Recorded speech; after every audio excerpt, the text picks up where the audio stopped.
يا أمي أقطف دوما أحلى الزهر سار تعطر كل البيت تنتظر قدومك يا نہیں ملتا. اب لوگوں نے اپنی دکانیں چمکا لی ہیں, پانی نہیں تھا, کئی دنوں سے کھانا نہیں ملا. صحیح روایات سے ثابت ہے کہ حضرت حسین رضی اللہ تعالیٰ عنہ کربلا کے میدان میں وضو کر کے نماز پڑھتے تھے, تو پانی تھا تو, اور بعض نے یہ کہا کہ اہل بیت کی عورتوں کی عزتیں اچھالی گئی ہیں. آپ اس طرح کی باتیں کر کے اہل بیت سے محبت کا اظہار کر رہے ہو یا ان کی توہین کر رہے ہو؟ بولو بھائی. اگر کوئی عزت دار پاک دامن عورت ہو, بالفرض اس کی عزت پہ ڈاکہ ڈلتا ہے بالفرض, تو آپ اس بات کو چھپاؤ گے نا, آپ جھوٹ بولو گے, بولو گے نہیں بھائی اس کی عزت پہ کوئی آنچ نہیں آئی ہے. کیونکہ جب عورت کی عزت کو آپ کوئی تار تار کر دے اور آپ ممبر پہ بیٹھ کے اس کو بتا دو, تو وہ عزت تار تار ہونے سے اتنی بے عزتی نہیں ہوگی جتنی اس بات کو بیان کرنے سے اس کی بے عزتی ہوگی. حقیقت یہ ہے کہ کسی مستند روایت سے ثابت نہیں ہے کہ اہل بیت کی عورتوں کی عزتوں کو اچھالا گیا. وہ نبی کے گھرانے کی عورتیں تھیں, ان کا ناخن بھی کوئی نامحرم مرد نہیں دیکھ پاتا تھا. دوپٹہ اتر گیا زینب کا اور زینب کی چادر چھن گئی, یہ سب غلط ہے, یہ سب من گھڑت باتیں ہیں. چونکہ وہ بہرحال مسلمان تھے جو حضرت حسین کے خلاف لڑ رہے تھے, ظالم تھے, اس میں کوئی شک نہیں ہے. اس سے بڑا ظلم اس کائنات میں ہوا نہیں ہوگا کہ ایک شخص جو اپنے آپ کو مسلمان کہتا ہے اور وہ نبی کے نواسے کو قتل کر دے اور اہل بیت کو قتل کر دے. اسلامی سیاست میں اتنی گندی تاریخ ہمیں کبھی بھی نہیں ملتی. حضرت عثمان کا بھی قتل ہوا, وہ بھی بہت بڑا ظلم تھا, مگر یہ ظلم اس ظلم کی نوعیت سے بڑھ کر تھا, کیونکہ حضرت عثمان کا قتل حکومت کے ہاتھوں نہیں ہوا ہے, باغیوں کے ہاتھوں ہوا ہے. یہاں حضرت حسین کا قتل کس کے ہاتھوں ہوا ہے؟ حکومت کے ہاتھوں ہوا ہے, جس پر لوگ بیعت کر چکے تھے. تو یہ اسلامی تاریخ میں ایک بہت بڑا بدنما داغ ہے, مگر اس کو بیان جس انداز سے کیا جاتا ہے اور جتنے قصے کہانیاں من گھڑت سنائے جاتے ہیں ان کا حقیقت سے تعلق نہیں ہے. ہماری نظر میں چاہے پانی بند کیا ہو یا نہیں کیا ہو, کھانا ملا ہو یا نہیں ملا ہو, ہماری نظر میں حضرت حسین رضی اللہ تعالی عنہ کا سر قلم کر دینا ہی کائنات کا بدترین ظلم ہے. یہی ایسا ظلم ہے کہ جس پر جتنا غم کیا جائے کم ہے. غم منایا نہیں, غم کیا جائے. منانا الگ چیز ہے, غمزدہ ہونا الگ چیز ہے. لیکن جو آگے اس میں تڑکا لگایا جاتا ہے اس کا حقائق سے تعلق, بولو بھائی, نہیں ہے. یہ دکانیں ہیں جو چمکائی, اس میں سب برابر ہیں, شیعہ بھی سنی بھی. بہت سارے سنی علماء بھی کربلا کے واقعے کو بہت ہی بھیانک انداز سے بیان کرتے ہیں, اور مقصد کیا ہوتا ہے؟ پبلک کو رلانا.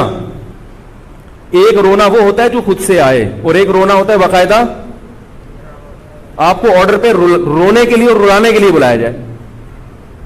وہ رمضان میں نے بتایا تھا نا کہ میں نے ختم قرآن پہ دعا کی تو مجھے رونا آ گیا, بہت زیادہ رونا آیا. اگلے دن ایک صاحب کہنے لگے مولوی صاحب آج بھی ایسی ایک دعا ہو جائے. میں نے کہا میں آرڈر پہ نہیں روتا, میں آرڈر پہ نہیں روتا. اب تو آ بھی رہا ہوگا تو نہیں آئے گا.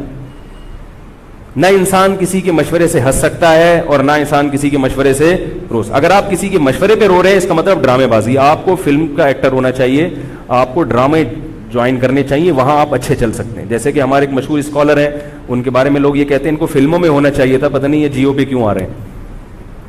وہ آرڈر پہ روتے بھی ہیں, آرڈر پہ. اب چونکہ یوٹیوب کا دور ہے, میں پہلے جو کربلا کے واقعات جو لوگ بیان کرتے ہیں ان کی تقریریں نہیں سنتا تھا. اب کیا ہوتا ہے, بعض دفعہ بیٹھے ہوئے ہیں کہیں سفر پہ جا رہے ہیں تو یوٹیوب کی ویڈیو, ہم نے کہا چلو یار ہم بھی سن لیں.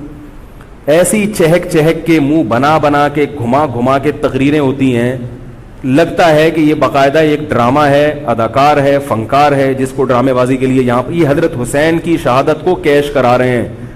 یہ حضرت حسین سے محبت کرنے والے نہیں ہیں, یہ ان کی شہادت کو.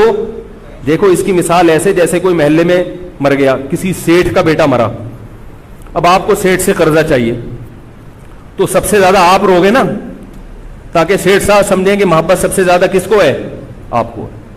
تو آپ اس کی بیٹے کی موت کو کیا کرا رہے ہو؟ کیش کرا رہے ہو. بعض لوگ کسی کی شہادت کو کیش کراتے ہیں, کسی پہ ظلم کو کیش کراتے ہیں. تو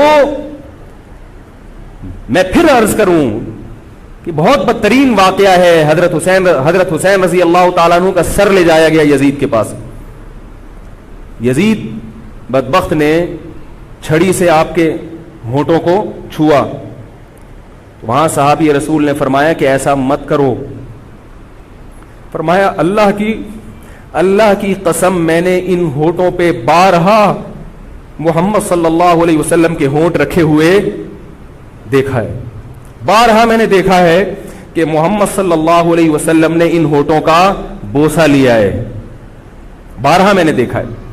ان صحابی کے دل پہ کیا گزر رہی ہوگی جو حضرت حسین کے ساتھ یہ حرکت دیکھ رہے ہوں گے, جبکہ اسی حسین کو انہوں نے بارہا نبی کی گود میں بھی دیکھا اور بارہا نبی کے ہونٹوں کو بھی ان ہونٹوں سے مس ہوتے ہوئے دیکھا.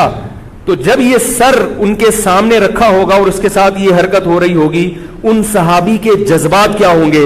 مگر اس کے باوجود جو بتانے کی بات ہے, جو میں بتانا چاہتا ہوں, انہوں نے یزید کے خلاف بغاوت نہیں کی کہ جس یزید نے حضرت حسین کا یہ حشر کر دیا ہو, اگر اس کے خلاف بغاوت ہوگی تو باقی مسلمانوں کا کیا حشر کرے گا. تو اس میں صبر کی تلقین بھی صحابہ نے بتائی ہے کہ حاکم کے مظالم کو برداشت کیا جائے, زبان سے اس کو ہائی لائٹ کیا جائے کہ غلط ہو رہا ہے, تلوار نہ اٹھائی جائے. بات نہیں آ رہی میرے خیال ہے سمجھ میں, کیونکہ آج ایک واقعہ ہوا ہے ورنہ کربلا جیسے درجنوں اور واقعات ہو جائیں گے.